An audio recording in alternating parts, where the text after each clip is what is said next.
What are the best membership questions to ask people when they ask to join your Facebook group? And how do you set it up? My name is Steph, and I love helping small business owners grow their influence and profits using social media strategies that actually work.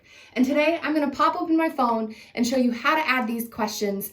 But first, let's go over what questions should you even ask people and how to get the most bang for your buck when you're doing this. So hopefully you already have some questions down for your Facebook group when people click to join it. If not, I want to talk to you about why it's so powerful. One of the main things that I use the Facebook question area for is to get more information from my person. So it can help me, but then it can also benefit them. Things I find that people do wrong is often they can make the questions way too vague. And when a question is vague, it's hard to answer when you're joining a group. The other thing is if it feels too strict or pushy, people aren't going to want to answer it either. And the whole point is to grow your Facebook group and have people want to be in there. Ignore Marathon, she's scratching right now. That's my dog. So let's go over some of the questions that I personally have used that have really helped me, and I'm gonna give you some examples. And based on your niche and industry, it's gonna vary a little bit which one is best for you. So first of all, in my private group called Create Stories That Sell, where I teach people more marketing strategies, the first question that I ask people is very simple. I want it to be a no-brainer so they don't even have to think before they punch a button. And once they punch one button, they're usually a little bit more committed to continue on. What's that question? It's how did they find out about the group? Because I run my business in multiple places, I ask them, hey, did you find out about this group from YouTube or Facebook or a friend? And so it's a very non-threatening question to ask them. And then on the back end, it's really powerful for me because I'm learning my best lead sources. So if you are working your business on multiple platforms, or you're using ads or YouTube, TikTok, I would recommend adding a question like that for your own benefit so you can track what lead sources are working. Another idea for a question is to kind of make it a poll so you can learn more about your target niche, your target customer. So again, in Create Stories That Sell, I ask people, hey, what's your biggest struggle right now with creating stories? Now, if I left that question open-ended, it would be a lot harder, but I don't. What I do is I give people, again, multiple choice options, so they just have to hit a couple buttons. And the cool thing about this type of question is you can switch it up over time, but it's a great way to kind of pull your audience and learn what are they struggling with right now? What solutions can I provide to help them out in their business? And that's one huge tip when it comes to marketing on social media is be a source of education for your person. Become the expert. I talk about this more in this video. Forget prospecting, do this instead. The next question that I believe any business owner must have in some shape or form in their membership entry questions is to simply offer a freebie in exchange for someone's email address. Email marketing is not dead. I believe it's one of the smartest things that you can do instead of building your business on borrowed land. Check out this video, Why Email Marketing is Smart Marketing. And I go over more about email marketing. But every single day, I am growing my email list because of a question that I ask entering my Facebook group. You can ask this question regardless of your niche or industry. So what do I mean by a freebie? Hopefully you have some sort of lead magnet or something of value, or you do a live video every week that would be helpful that you want to email out. It doesn't have to be something that you've already created. It can be something that you're doing ongoing that you want to notify your people. But the catch is that it has to be good enough that they are like, oh, I will gladly give you my email address for this in exchange. Oh, I'm dropping it down like nobody's business. I want what you have right now. Send it this moment.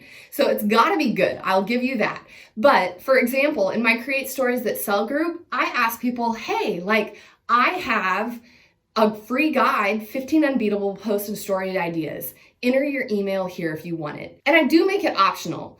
Like for me, it's important that I'm not like pushing myself on it, because I know once they're in the group, I'm going to be doing other things to promote getting on my email list, because there's certain things I only send out to people who are on my email to help them to get the most success in their business.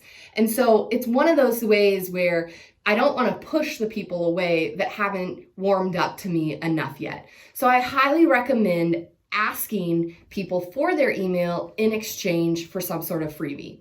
If you're in a network marketing company, again, create something that's unique to your business and unique to you. It could be, how to avoid clumpy mascara, how to have the best, longest, luscious lashes. Like, say that 5 times fast. Best, longest, luscious lashes. So whatever it is for your niche that people are hopping online every day to Google, create something if you don't have it already, and then offer it up as a piece of value that they could get in exchange. Here's another example of what I'm talking about when it comes to maybe you don't already have something created, but you offer value on a consistent basis. This is Kay Somji. You can check out his group. I'll link it in the description. And I thought he did a great job of asking people for their email without it coming off pushy. If you need one more question to add in the mix, again, you don't want to make it too overwhelming for someone who's looking to join your group, but there's some different ways that you can ask some different questions. So other ones that I like are, if you're in network marketing, to ask someone, hey, are you looking to make more money right now? Like, are you looking to start your own business? It's a lot easier to ask someone that like upon entering your group and not have it come off pushy, but then like I personally have had many conversations with people when I've had that as an entry question to join my group, because if they click yes, it's an easy way to then pop into Messenger and be like, hey, Sally, I noticed you answered yes to this question. Have you ever thought about doing X, Y, or Z? Like, would you like more info on this? And it's just a very non-threatening, non-pushy way to start up a conversation about business. Again, you can see here in Kay's question, his coaching and consulting group, he's asking, hey, do you want me to personally reach out to you so we can have a conversation about your business? Like, do you want me to initiate that question? And it's not pushy, it's not threatening, and it gives people the option of saying, hey, yeah, like I do want to talk to you more about like what you have to offer, or no, I'm good for right now, like not a big deal. I'm here to learn, but I'm not quite ready for that personal reach out. And so that's another example of a great question to ask.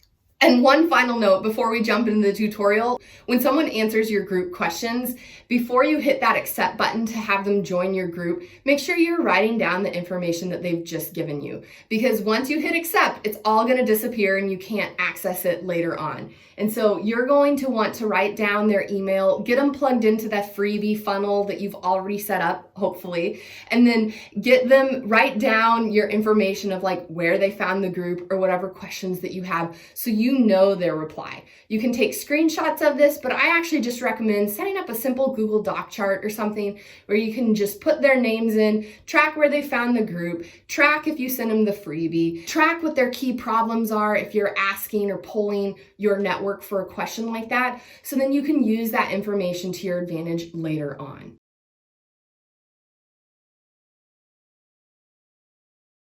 Okay, so to add the user questions, we're going to open up Facebook, and then in the bottom right-hand corner, we're going to go to this hamburger menu, hit that menu, and then we're going to go to the group section, and then you're going to find your group that you are an admin of that you want to add some questions to. So here, once you're in your group, you're going to go to the upper right-hand corner where you see the shield, and you're going to push that button. And then you're going to scroll down to where it says settings, and you're going to click the settings button, and that opens up this menu. And then again, we're going to scroll down. So we're going to ignore setting up the group and customizing the group, but we're going to go to manage membership. And in this is where you can add your membership questions. So right now, I don't have any questions in this group. So I'm going to click membership questions. Okay, and it's going to let you add up to 3 questions. Now, we already went over the different types of questions that are most helpful. So let's click the button add a question, and then you can see that it gives you a drop-down menu of options. So you can do multiple choice or check boxes if you want people to be able to check multiple things, or do a written answer. So let's start out by using the example of, say that you're using your group and you want to track where people are finding your group from. So I'm going to go with the multiple choice type option, and I'm going to say, where did you find out about this group? And then I like to do multiple choice. Good. And so you're going to add an option. And so let's say Facebook, Instagram, YouTube, and a friend. Okay? And then all you got to do is click the save button. And then you're going to see that that question is saved. And if you click on it, you can see the drop-down menu of it, okay? If you don't like the question, you can just hit the trash can in the upper right-hand corner.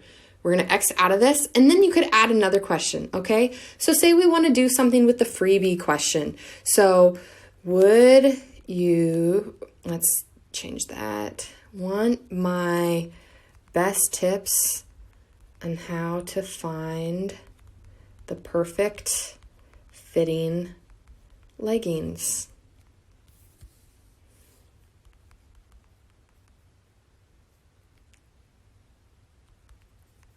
Drop your email here. Okay, so let's add an emoji just to make it fun.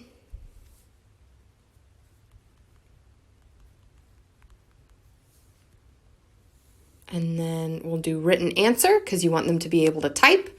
Okay, and we're leaving it open-ended. We're trying to make it fun and simple. And so then we're just going to click that.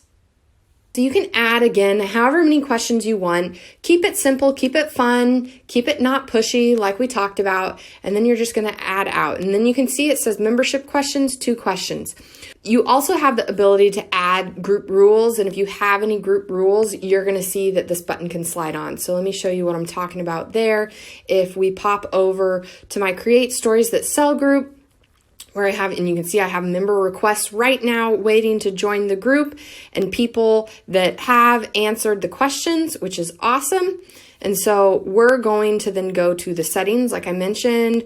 We're going to scroll down to manage membership. And then here you can see membership questions and the different questions I have. And then I have group rules turned on right now. So it allows them to agree to them, because that way you can add some management to your group. And so that is how to add on membership questions to your group. I hope you found this video helpful today. Use the membership questions to your advantage with your private Facebook group, and let's see so much growth. And on that note, if you want to check out my group, Create Stories That Sell, that's awesome. You'll get a firsthand experience of how I run my group, and you can see what I'm doing that works and is successful. And then also you can get some marketing tips at the same time. If you haven't already, hit subscribe to this channel, hit the like button if you got some value today, share this out with your team, and I'll see you next week with another new video.